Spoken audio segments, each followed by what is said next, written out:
Back to work, back to play. Today we're going to be demonstrating side lying clamshells. These are great for anyone with low back problems or hip problems. It is a great exercise to just help with the external rotators of the glute. So to really focus on contracting the glutes is the main action for this. So what you're going to be doing is laying in this position like Lindsay is, with the ankles stacked, the knees stacked, and the hips stacked.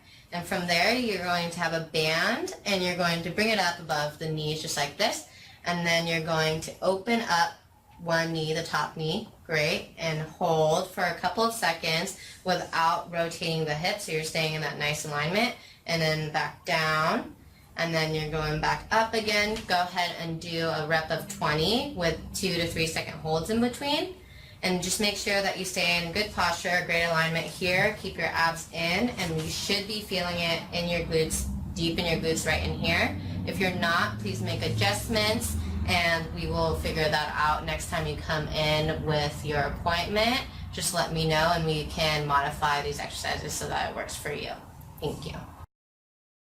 Subscribe Proactive Chiropractic.